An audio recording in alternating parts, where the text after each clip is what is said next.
Il cuisine, il talonne, il questionne pour obtenir les vraies réponses.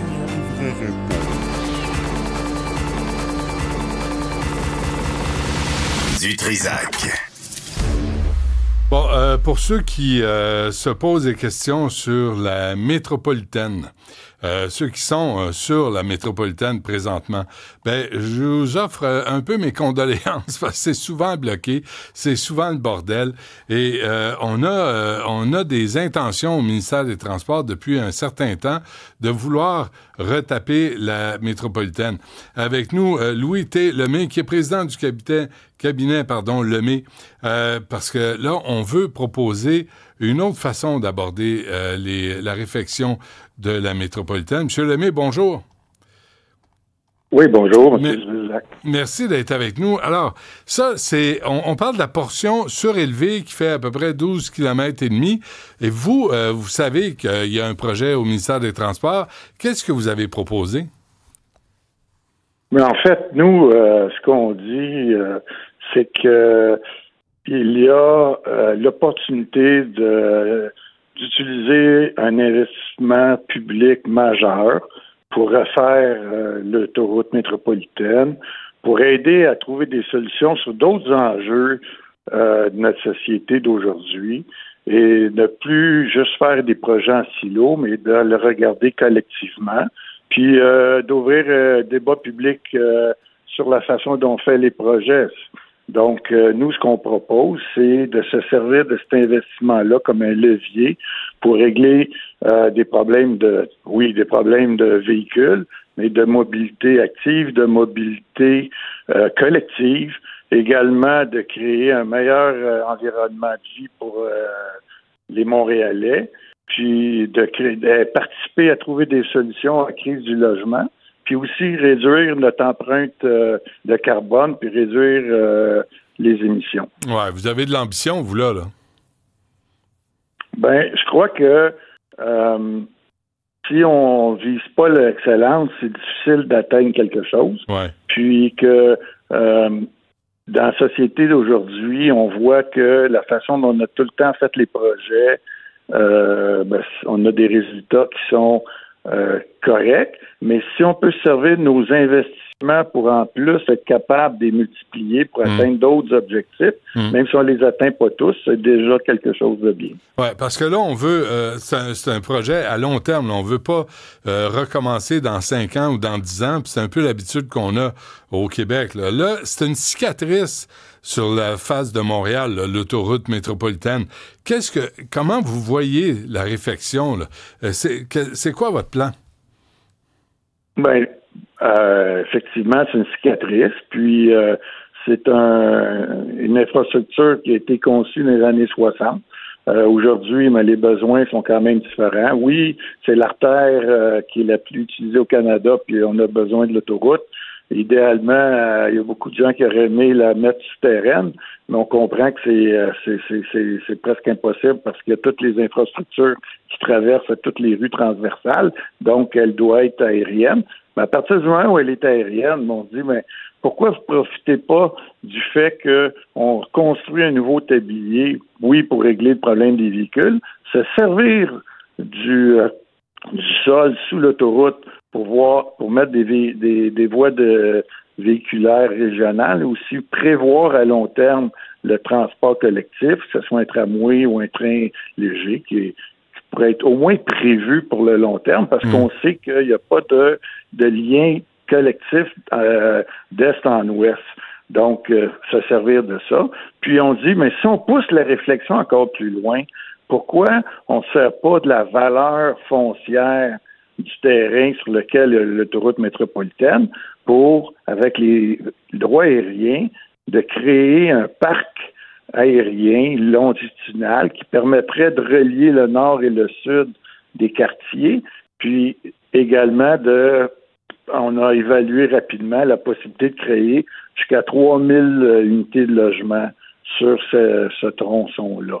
Puis ça serait financé par la valeur de la valeur foncière avec la vente des droits aériens. Alors, on va y aller par étapes, M. Lemay. Là. D'abord, moi, on voit les images, là, ceux qui nous suivent à la télévision.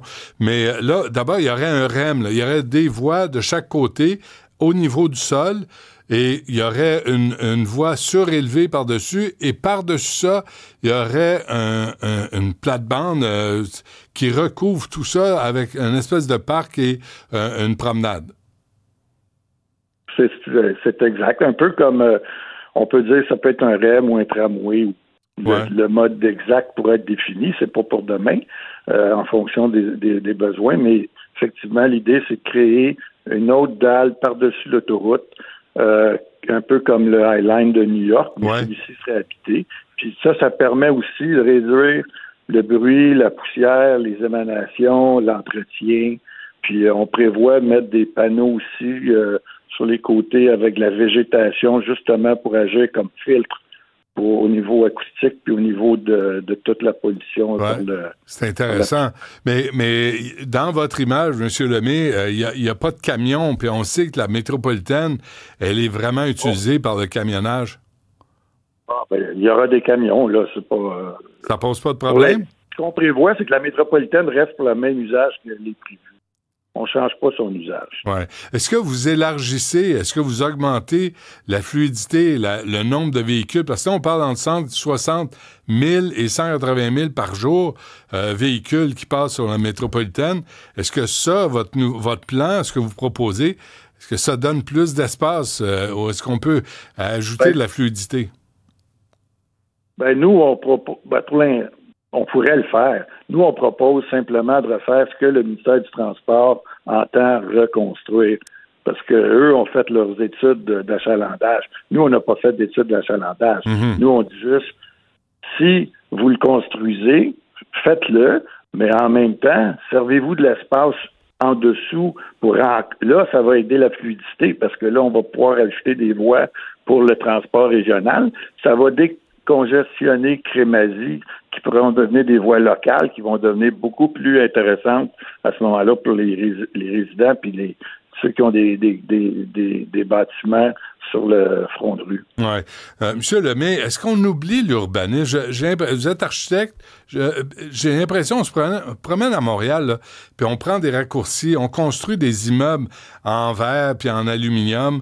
On a oublié la beauté, l'architecture. On a oublié qu'à long terme, ça devrait être beau aussi, là, ce qu'on construit. En fait, c'est intéressant que vous apportiez cette idée-là parce que un des enjeux d'une société, c'est pour avoir des espaces de vie de qualité, mais c'est de créer des environnements dans lesquels on vit qui véhiculent justement de la beauté. C'est d'essayer le plus possible de se servir de toutes sortes d'investissements de construction pour essayer de créer des environnements qui sont agréables pour les citoyens, puis les résidents, puis les usagers. Malheureusement, on a souvent tendance à vouloir tirer vers le bas ou tirer l'ensemble des investissements vers le bas parce que on a toutes sortes de contraintes. Puis moi, je me dis, mais comme société, est-ce qu'on ne devrait pas plutôt essayer de viser vers le haut, puis essayer de devenir meilleur, puis quitte à changer notre culture notre culture de faire le moins cher. Tu sais, créer de la beauté à long terme. Vous êtes sûrement allé à Boston, M. Lemay, là, le Big Dig. Moi, j'avais suivi cette aventure. C'était censé coûter 2 milliards à l'origine. Ça a coûté plus de 14 milliards. Ici, vous l'avez dit au début de l'entrevue, c'est impossible parce qu'il y a trop d'infrastructures sous terre. On ne pourrait pas avoir un tunnel, là, par exemple, pour le camionnage, pas pour les voitures, puis garder le camionnage à la surface. Ce que j'ai compris des études là, que j'ai consultées, c'est que c'est presque... Il faudrait vraiment creuser très, très profond pour être sous les infrastructures de la ville existantes, ce qui viendrait des coûts vraiment exorbitants, puis probablement que ça serait peut-être presque impossible à construire. 14 milliards à Boston il y a 10 ans, c'est combien aujourd'hui à Montréal? On ne sait plus. Je pense que ça devient un peu utopique. C'est pour ça qu'on se dit, mais là, si on est pour construire d'une façon aérienne, comment on est capable d'améliorer la structure pour au moins lui donner quelque chose qui va permettre à améliorer la ville dans le sens large. Ouais. Comment ça a été reçu? Comment a été reçue votre proposition? Moi, en général, j'ai eu des échos très favorables par rapport au fait qu'on se penchait sur un enjeu, qu'on essayait d'apporter des solutions créatives à des problèmes existants. Puis moi, ce que je dis, c'est que c'est pas nécessairement comme notre solution. Moi, ce que je dis, je voudrais d'ouvrir le débat public à savoir, lorsqu'on a des investissements importants, est-ce qu'on peut penser différemment, puis amener les différents acteurs, pas juste le ministère du Transport, le ministère de l'Environnement, la Ville de Montréal, le ministère de l'Habitation, l'ensemble des constituants de la Ville pour dire, est-ce qu'on peut fédérer tous les acteurs ensemble pour essayer de trouver des solutions innovatrices pour nos enjeux, puis construire pour les 50, 100 prochaines années. Ouais. Dans le fond, c'est ce que je soumets comme idée. On va peut-être voir ça de notre vivant, pas sûr, mais en tout cas, il faut mettre la table pour qu'on commence la discussion sur le sujet. Aussi, c'est que si on part pas avec un objectif, un idéal ou une étoile ambitieuse, on va rien faire. Faut au moins essayer de viser haut, puis on verra jusqu'où on peut se rendre. Très bien. Louis T. Lemay, président du cabinet Lemay, c'est un projet pour l'autoroute métropolitaine. C'est une proposition, je pense que c'est une bonne idée. Un gros merci, M. Lemay. À la prochaine. Ça me fait plaisir.